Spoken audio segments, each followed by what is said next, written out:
Welcome to Next of Kin, the Parents Podcast. I'm your host, Emma. I'm a British expat living in Dubai, UAE, with my partner and baby girl. Join me on my expat motherhood journey. I'll be discussing different topics each week and we'll be joined by some wonderful guests. Now, if you're a mum, you're short on time, so let's jump right in. Welcome back. This week is a solo episode. I want to do a bit of a catch-up, I suppose. October has obviously been a pretty huge month for me with Bonnie's birthday and also the brand launch. So I know a lot of you are really interested just to hear how it's all gone so far. And I'll chat about that and also this transition into toddlerhood. This is mad. Like, I can't believe I no longer have a baby. It's as if she turned one and she's suddenly walking, talking toddlerhood. Definitely. She's not a baby anymore. But first, before we get into all of that, let's just have a good old laugh at my ridiculous day so far. So I did my very first right market on Sunday and it was pretty exhausting. It was still far too hot and honestly, it was really quiet. So yeah, absolutely exhausting. As soon as I lay down that night in bed, I just felt ill. And I don't know if it's from the heat. I drank like 5 litres of water whilst I was there. I kept myself in the shade. I don't think I got a heat stroke, but I guess you're outside in like dusty heat. Maybe that's what makes me feel ill. But anyway, not interesting. Now it's Tuesday and I feel even worse, to be honest, compounded by the fact that I have had 0 sleep last night. But I had a female fusion event this morning and, honestly, if I hadn't bought a ticket and got a stool, I probably wouldn't have gone because I felt so rubbish. But I was there, all packed up, packed the car, 7 a.m, driving down Sheikh Zayed Road when the dashboard flashes up. And obviously, if you're like me, you just ignore that because I don't know what it means anyway. And all feminism leaves my body when it's something to do with a car. Like, I don't know. And I wasn't that far away, so I thought I'd probably make it. But it showed like the tyres and was saying that I needed to fill up the back tyre. And it was showing, is it the pressure? I have no idea this is what I mean, okay? I have absolutely no idea what it's called. But I can see the pressure dropping by 1 point like every few seconds. And I managed to basically get off Sheikh Zayed Road and get onto like the slip road, I guess, but just on the edge of Sheikh Zayed Road. And it's at like 0.1. So I managed to stop the car, get out and look, and I've got a completely flat tyre and a boot full of stock and like stool setup for next of kin. And I'm thinking, oh my God. So then obviously I just Google, what do you do when you have a flat tyre? Like, I was there prepared, ready to change a tyre. I was like looking at the car, like, so where do they keep the other tyres? Like, I don't know. So I Googled that as well. Doesn't have a spare tyre. I called Rich and then some like random guy with a tow truck appears out of nowhere. Like, I didn't call him, but obviously, was it a blessing? I don't know. I'll tell you the story, then you can decide. But he's like, okay, great. Come on, let's get this up on the tow truck and I'll get you to the tyre shop. So I drive the car onto the back of the tow truck, which is terrifying. And then I'm like up in the air and he's like, okay, get out now. So I should say at this point, I'm wearing a mini dress and heels, like not in a night out way, in a very nice linen shirt dress and heels way, for like a professional look, but it's still a mini dress, like it's short. And he wants me to scale the side of the truck. Like, why is there no steps? You want me, like, how? So basically, I flashed my knickers at Sheikh Zayed Road. This man was not making any attempt to not look at my skirt, so that was great. And I got home and Rich was like, you're probably going to be on Love in Dubai later. Like, look at this girl flashing her knickers at everyone on the side of Sheikh Zayed Road. But yeah. Anyway, that's not it. He then says he's going to take me to the tyre shop. And I mean, I ring the tyre shop that he keeps proposing and keeps telling me that they all cost the same and not to worry. And they wanted to charge me triple. And do you know why I knew it was triple? Because we went to a tyre shop yesterday to get a new tyre on a different tyre. So I knew it was triple. And why do people have to do this just because I'm a girl and I have no idea what I'm talking about? He's then like, right, we'll take you to the tyre shop. And I'm like, no, I need to get to this event. I haven't come this far. I haven't dragged myself out of bed to get this far. You're taking me to this hotel so that I can set up for the event. And so I rock up with my car on a tow truck. And then I'm not going to lie, I sent him off to a different tyre shop to meet Rich to do the rest because, yeah, I was done. I was done in by that point. But you know, when you go, I'm literally going into a networking event and everyone's like serene and so what do you do? And like, there's me just trying not to cry, trying not to cry.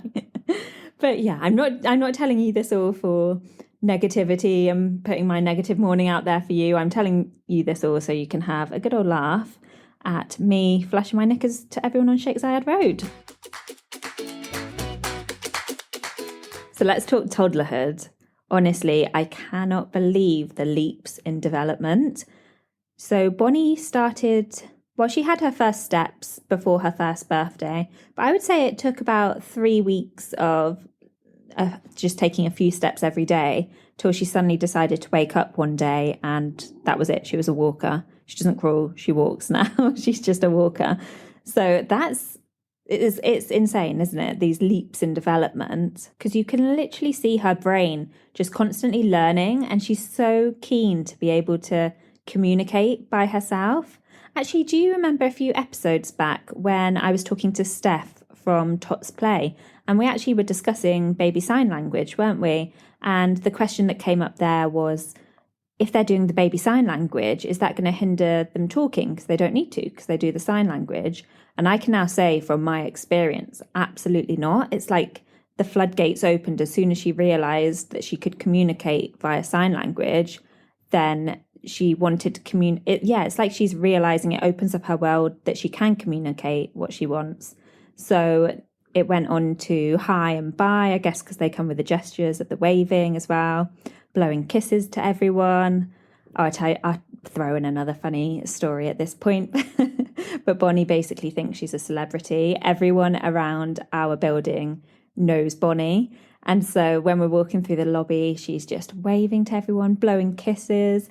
But I realise now this extends to like going across the road, and as we're walking down the road towards the apartment block, she's blowing kisses and saying hi and bye to all the strangers in the street. So you've got to love the confidence, haven't you? Bless her, so funny. But now with toddlerhood, as I flop onto the sofa of an evening, we tend to have a little Bonnie toddling past, and she's always holding something she shouldn't have, and you have no idea how she's got that.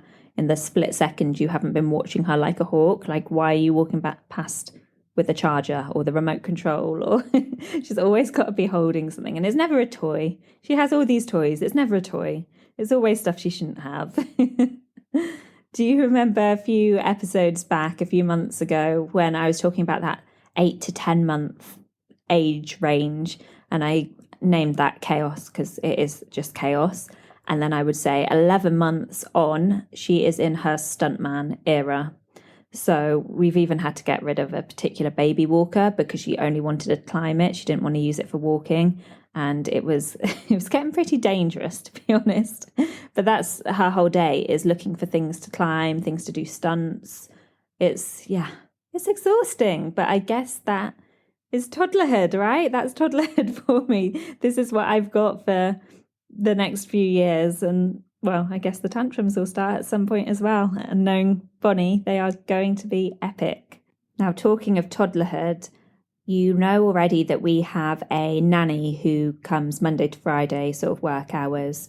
She's full-time, but she's live out, and I've spoken about this all before, but that's the time when I work, but she's also here in the building, and so I still breastfeed her and I get to see her lots throughout the day. The nanny maybe will do some cleaning and I can be with Bonnie, and it's worked well for us so far. It was never really our plan actually to get a nanny. We always wanted to go to nursery, but the other day I got a stay and play invite to a new nursery that's open near us.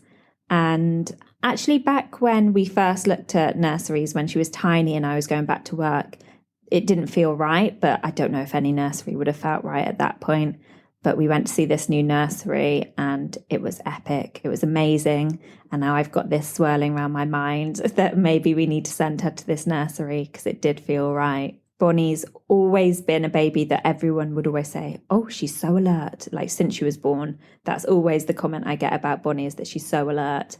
And I do wonder if now that she's a toddler, whether she's getting enough stimulation day to day, being stuck at home with me or with her nanny, and whether she would just really thrive. To be honest, I did want her to go to a nursery at some point, but I was thinking around the age 2. Especially now we're paying for a nanny full time. But I am wondering now if 2 mornings a week would just give her, I think she'd love it. I think she'd completely thrive. So yeah, I've got those options swirling around my head and trying to think of the pros and cons. And the big thing will be her leaving me and being on her own. She is independent, but she's still a koala baby. She's still very, very stuck to me. She doesn't even really want to go off with her nanny, but I've got to get work done. I need to not have her stuck to me because she will be attached if she sticks to me, if she's with me all day. So yeah, pros and cons. I'd love to hear. Well, to be honest, everyone I've spoken to have said that there's just so many pros to them going to nursery, and that they were the same, didn't want to send them, and then found a fantastic nursery and loved seeing how they developed from then on. So yeah, I'd love to hear everyone's experience with that. I guess on that note, it brings us on to Ripe Market, because since Bonnie has been a year old, I have felt a bit more comfortable to start leaving her for longer periods of time. You all know that she's breastfed and she feeds a lot. She's very, very healthy weight. Very, very. But now I realise that she can definitely go longer without a feed. So I'm trying to extend the time I go out. And the reason being is that I need to be able to go out and work and do markets like Ripe Market. That's why I've decided to do the Ripe Market on a Sunday, because it's 9 a.m. till 7 p.m. The one on a Saturday is till 9 p.m. and you have to stay the whole time and set up and pack up and everything. So it's a long day and I can't really expect her to be there with me the whole time. And honestly, the time that she was there, she was just trying to wreck the stalls, so I needed her gone. So it was an adjustment. What we did on Sunday for the first market then, Bonnie and Rich came to help me set up, and then they went home, had nap time and everything. They came back around lunchtime so she could have a feed, and then it was just far too hot, so I basically had to send them home. And then they came back to help pack up. He did a really good job, bearing in mind that Bonnie doesn't want to nap for him. She hadn't napped for him for like 6 weeks. So he did finally manage to make her nap, but only once in the day. So by the end of that day, she was absolutely shattered, the poor thing. And that kind of brings me on to an update for Next of Kin and the brand and the launch and how that's gone. So it is very strange. It's a weird feeling because it's all building up to this point when I just press a button on a laptop, there's no fireworks. I just set it live and then I can send the email, I can post on social media. And I was very lucky actually, because one of the lovely mums to a little model that we had at the photo shoot, she pretty much bought straight away, which was really nice. And it definitely put my nerves at ease, because you show the product to everyone and you feel quite vulnerable that people aren't going to like it. But then you realise they're not going to tell you if they don't like it. So the fact that she had said at the time, oh my goodness, I love this. I gave her one free pair of dungarees and she was like, I want to buy the other print as well when they come out. And she actually did straight away. That definitely put my worries at ease. However, I want to say this because we only really see on like social media the runaway success, or like everything has been sold out, because that's what we see from like influencers, or like, I'm not Kylie Jenner here putting a new lip kit out into the world that's going to sell. Well, I don't even know how many they buy, but it always sells out in seconds, right? I'm putting this all out here. I bought a large amount of stock relatively because I don't want everything to sell out. I want people to be able to shop. But yeah, sales sort of trickled in, as they would, because I'm not Kylie Jenner. But it did mean that pretty much as soon as I pressed go, I guess my body, all that adrenaline from that I've been living off for the past, I don't know how long, trying to get this done on time, my body just like crashed. I was so tired for the next few days. And even though I pressed go, that's not the end. That's just the start. It just emphasized that I now need to learn marketing. I need to learn how to sell. I need to, get the ball rolling. Why would people come and just buy from my website that they probably don't even know about? I don't have thousands and thousands of Instagram followers. I haven't been able to do some huge, like, lavish, expensive launch. So yeah, there's me realizing that now the hard graft needs to set in, but my body just going, power down, power down. So I guess that's all part of working for yourself. And I have said on a bit of a review of how I'm finding working for myself that that's something that you do have to take into account. Sorry if you can hear some weird background noise at the moment. I'm not sure what that is, but that's something you have to keep in mind, because you need the rest time, and the output and the work that you're going to do if you don't get this rest time is going to be subpar anyway. So now I need to go back to scheduling my day in a way that works for me, works for my business and my family. And I guess this is where mum guilt comes in. Every mum has mum guilt, don't they? Whether they're a stay-at-home mum or not. For me, it's like I have mum guilt because I want to spend the most amount of time with Bonnie. I want to be able to afford to send her to this new nursery. And I have guilt because there's so much that I could be doing for my business. The other thing is that I've launched at a very weird time globally. Like, I didn't really want to touch on war in this podcast, but obviously we're seeing a lot, aren't we? So I didn't feel completely comfortable fully promoting Next of Kin on social media, really, because I felt like there was better things people needed to be looking at. And there's also better things for people to be spending their money on at the moment, like charity. So it was a really strange time to be launching. But at the same time, I'm a small brand. I need to launch. I need to make money. And it doesn't really help people in Palestine if people that care aren't making money, So it's been a really strange couple of weeks. There's been a lot of ups and downs, and that's what someone asked me, what the ups and downs have been. There's definitely a sense of pride at seeing the website, but then I'm a perfectionist, so I just see the flaws and like what I want to look better and do better. But you have to at some point draw a line and say, right, we can't be spending any more money, because you've got to spend money to make money, but you also have to be realistic about what's profitable. So I need to start making more sales and then deciding, right, okay, we can now make tweaks and upgrade and reinvest in different aspects. It's been such a learning so far, but I'm not sure I'm at a stage yet where I can tell you exactly what those learnings are, other than you don't just go live and then that's that. That's really where the hard work starts. So I'm, plugging away at the moment on that, but also trying to not burn myself out and be realistic about what I can actually do. Now, probably the most positive part of Next of Kin in general, not just the brand, but also having the podcast, is the people I've met. And I definitely felt that yesterday whilst I was at this Female Fusion networking event. And you feel so much more pumped up speaking to other brands who have all been through this exact same phase.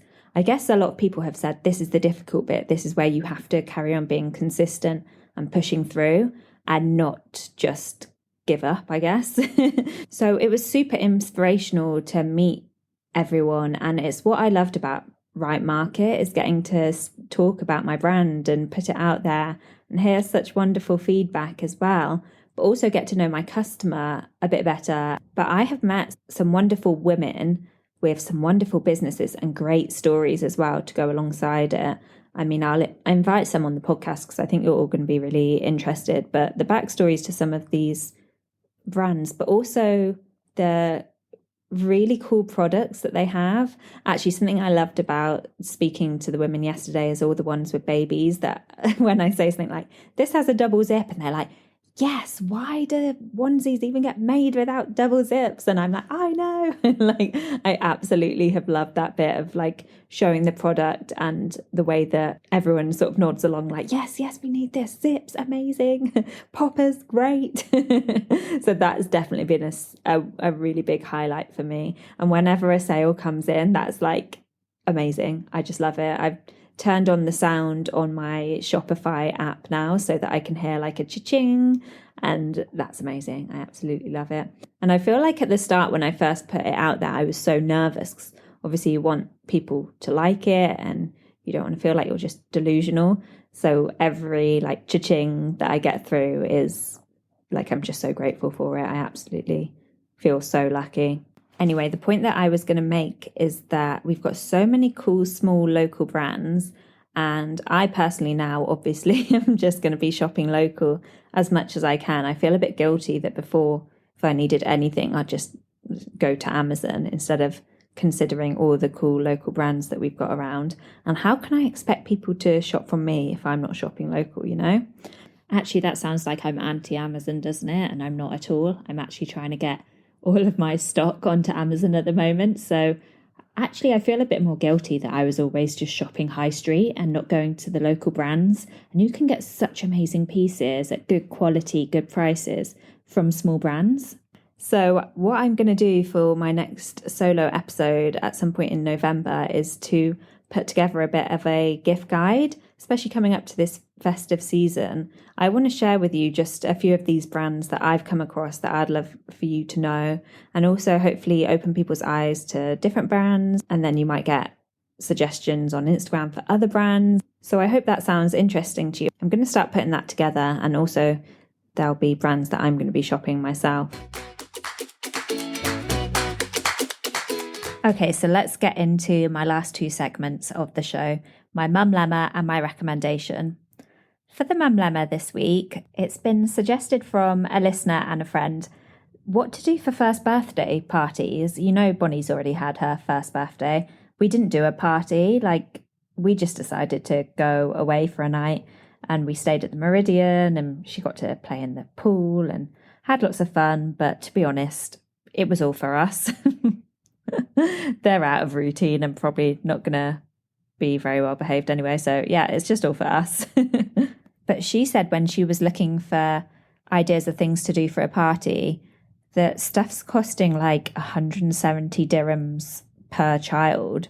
And the babies, they don't care. They just don't care, do they?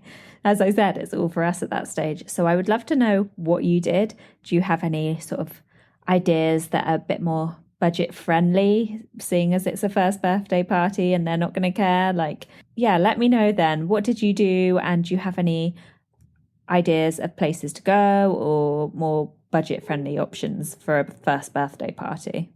And then on to my recommendation for the week. So obviously I'm going to have a podcast coming up that's going to be a lot more recommendations with all the different brands in the gift guide. I guess I've got two things I can recommend. Firstly, we went to the Camel farm. And you know, I absolutely failed at coming up with a list of things to do in summer. If you followed along during summer, you'll know I absolutely failed at that. But we loved the Camel farm. So now I'm getting even more excited about the weather getting better and better. We went at 5 o'clock though. So it was a really nice time to go. It was fairly quiet. And then we saw the sun setting over the desert. And it's not that far out. It's just past Damak Hills too. You're not having to drive right into the desert, but you feel like it. So it was a lot of fun. We absolutely loved it. And that is a really budget friendly thing to do. It cost, I think the entry level option would be 30 dirhams per adult, free kids. I don't know what age it's free kids up to, but 30 dirhams per adult to go and see the camels and walk around the farm yourself. We actually went for the 50 dirham option. So we got a little tour and we got to go and stroke all the animals, feed them all. And it was so much fun. You know that Bonnie loves animals, so she absolutely loved the camels. It was really sweet. You can also do camel rides and all sorts there. So highly, highly recommend.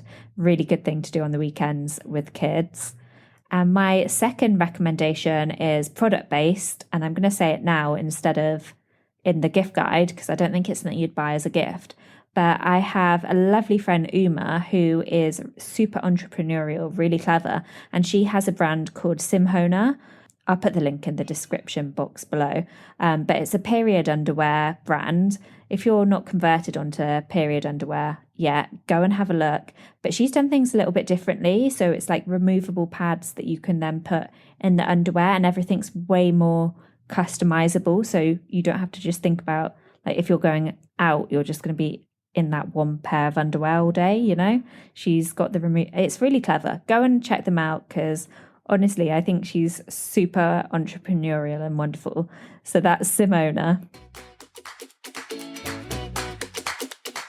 Now, next week, I am going to be recording with Natalie, who is the photographer who did the photo shoot, the photographer from Wild Child. So she did the photo shoot for Next of Kin, all those beautiful pictures that you're seeing at the moment coming through on my feed on Instagram. That's all Natalie.